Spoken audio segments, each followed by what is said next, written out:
make some tabletop topiary today. Why not? You guys are frequently asking me how to transform a plain shrub from the nursery into a topiary form. And so I thought I would do that today, but a small version of that. These are perfect to do because they look wonderful as a centerpiece when you're starting to entertain and dine outdoors and you want an outdoorsy tablescape with a centerpiece that is living and growing. And this is just a really great candidate. Now, what do I look for when I go to my nursery? This one is, I guess I think of it as romancing the ordinary, because this is, you guys, about the most common plant you can get. It's an emerald and gold euonymus, small-leaved euonymus. And I liked this one because it has a strong trunk that's easily identifiable. And it also has good low branching, so I can remove some of those lower leaves, and it will have not only a topiary form, but kind of almost a bonsai form, bonsai-esque form. And so this was a beautiful candidate. Now, if I wanted to do just a regular ball, then a boxwood would be a great alternative. This is a green mountain boxwood, you guys. And though it looks similar to this, you can see that they really are distinctly different. So let me put this boxwood aside and let it be all about this euonymus. So I imagine when I pull this out of this pot, and I've watered it really well, not as well as I thought, this goes to show you guys that when you water, you really, and this would have been good to water from the bottom and sit in some water for a little while to ensure that I really got the entire root ball moistened, because you can see that there are still dry pockets. But what I'm going to do, obviously this is too tall for this container, which was gifted to me by some good friends. This is a cast stone container that I think is really beautiful, and it deserved something special in it. So what I'm going to have to do, obviously, is remove some of this bottom root growth. So what I'm going to do is loosen it up. Boy, this is really root bound. And I try typically not to buy plants that are too root bound, and when you're shopping, you can sometimes just gently pull it out of its pot, you know, just kind of loosen it and take a look at it. But what's important is before you plant it, that you really want to loosen up the root ball. Now you can see I'm being rather brutal with this, but I know that this is a tough plant. And I also want it to stay in this container, hopefully for a while. So I am going to root prune it, because I don't necessarily want this to get bigger. Can you see how I'm pruning up the side too? I don't necessarily want this to grow fast in this container. I want it to stay small in stature, just diminutive in character. I'm going to reassess it now. Still too tall. Now what I could have also done, you guys, is I could have taken a serrated old bread knife, which is a wonderful tool. It's also something to look for if you go thrifting. Look for an old serrated knife, or look in your kitchen for an old serrated knife that you could use, because it would make quick work of this. I kind of wanted to show you more what I was doing. See how I'm just semi-torturing this whip ball, and then what I can do is kind of splay that root zone out so it's growing horizontally. So I'm going to remove a little bit more of that, and then what I'm going to do, you guys, is loosen up the sides so it will not continue to grow in a circle, but it will escape, and these roots will then travel and grow into the surrounding soil. Now I've got some new I've got some new soil that I'm going to plant this in. It does not, I'm not going to add any supplemental fertilizer to it. I'm not going to add any Osmocote or anything like that because, again, I don't want to encourage too much growth on this. I want it to stay small and not grow too fast. So there we go. And once I plant it, it will settle a little bit. So let me move this out of the way. And typically in this case, you may wonder, why didn't she prune it first? Because everything is relative to everything else. So the way this plant looks is going to relate to the container itself. And so I am going to prune it accordingly.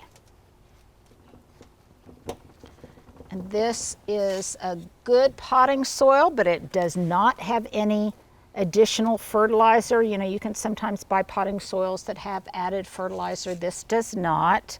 It's just a good quality fertilizer. And when I do fertilize this plant, I'll use a kind of liquid organic.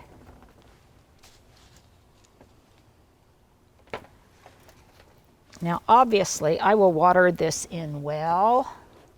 This, because I like the look of this clean earth, I probably won't mulch it in gravel or mulch it with much of anything. I'll just wait and see on that. Tuck it down in here, and then of course I'm going to water it really well and keep it in a semi-shaded place while it is adapting to its container. So now let's do this, you guys. I'm getting ready to also pot up this beautiful cast stone. This was an estate sale find with some mountain frost pink pom-pom dianthus.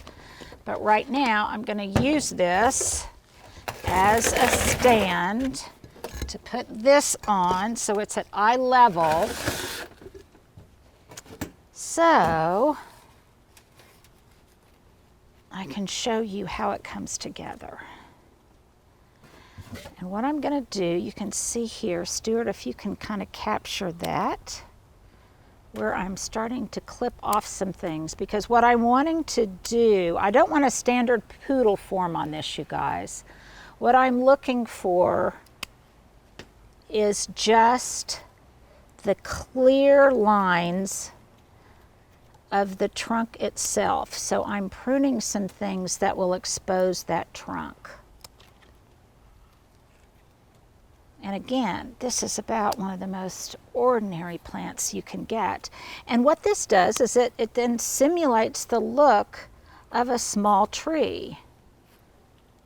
And it must be because we just like things that are small and dollhouse-like maybe. But I think that might be part of the attraction of topiary and maybe even bonsai in general, is it speaks to the child in us.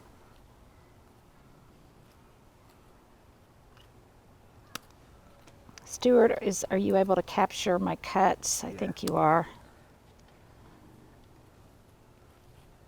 And on this, what I might want is for it to be a little bit asymmetrical. Now I think I've got right in here, Stuart, can you show from this side, you can see that I've got a branch right in here that's kind of growing straight up. And I don't know that I want that there. So I'm going to remove it. And that will not only, again, expose more of the trunk, but it's also opening up the canopy a little bit. I've got this one here as well, and I think I'm going to leave it, but let it start moving downwards.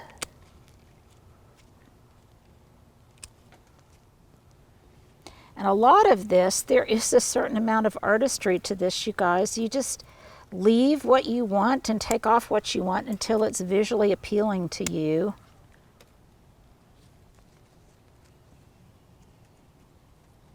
And if you make a wrong cut or something, it will grow out. And eventually, I try to get as close as I can so that I don't leave any nubs at the end. look at it from this side. How's that looking, Stuart? Okay, now you'll notice in here, if you can come down from the top, you'll see that there is some really thick growth. See that right there? That's really thick and maybe is more thick than I want from how the top appearance is. So I'm going to trim that out again to open up that canopy a little bit. Ooh, and I'm liking the way it's got this kind of cascading form. I hope you guys can see that. Stuart, can you see that? That it looks, did you nod with the camera? Stuart's laughing at me. Stuart is always laughing at me. Okay, but it does look good, doesn't it? Yes. This one would be pretty with some really striking black stones or something. But again, I'm not sure what I'm going to do. I'm just going to expose those canes. Now, I really like the way this is turning out. Now, if you saw this in a florist or in a nursery, it was already trimmed, I promise you it would be considerably more expensive. Look at how beautiful it looks from that side. Am I getting your A-okay? So this, you guys, is really how you just transform a simple shrub into something that is just a little more special and bonsai-esque. Clipping a gold, small-leaved euonymus, emerald and gold, into a beautiful container. And I'll show you how I'm going to stage it a little bit later. Voila.